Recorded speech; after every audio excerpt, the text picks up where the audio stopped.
ម៉ែឲ្យកូនសុំទោសក៏ព្រោះតែកូនស្លាប់ដំបូងមានម៉ែទើបឥឡូវកូនរួមបានសាច់ឆ្កែផងគេវាយដំច្រំធាក់ឃើញតែភាពងងឹតកូនខុសហើយម៉ែតែងតែផ្ដាំកូនរាល់ថ្ងៃឲ្យកូនខំរៀនព្រឹកយកមេដៃដើម្បីអនាគតនេះថ្លាថ្លៃទៅណាមកណាមានមុងប្រពៃម៉ែលុយកូនទៅសាលាកូនបែកគុំនិនទៅជួបម៉ារាប់អានបងភើមិនគិតការសិក្សាចូលបាផឹងស្រាមិនខុសពីនាងណាសំដីម៉ែផ្ដាំកូនមិនស្ដាំខំប្រឹងដើរលេងយ៉ាងចំណាំមិនគិនពីភៀមការឈឺចាំរបងអ្នកម្ដាយថ្លៃ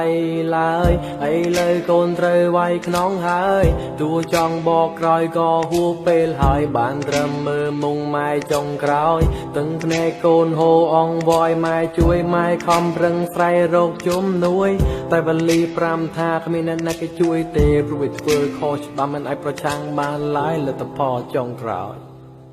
ម៉ែកូនខុសហើយកូនខុសហើយដោយសារតែកូនមិនស្ដាប់ដំបូងមានរបងម្ដាយថ្លៃម៉ែកូនសុំទោស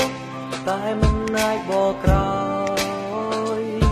សង្ឃឹមថាម៉ែអាចថែខ្លួនដែរអូយេ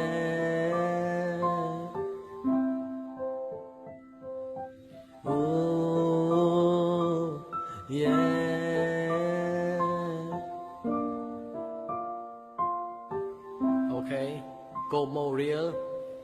ពេលមានកូនជាប់ឃុំហើយបុនធំម៉ែអើយធ្វើយ៉ាងណាទាំងភ្នែកកូនស្រក់នឹករាល់អនុសារាល់ពាក្យសំដីម៉ែធ្លាប់ស្ដីថាអោមរំទូមានព្រានប្រដៅព្រោះមិនចង់ឲ្យកូនល្ងងខ្លៅ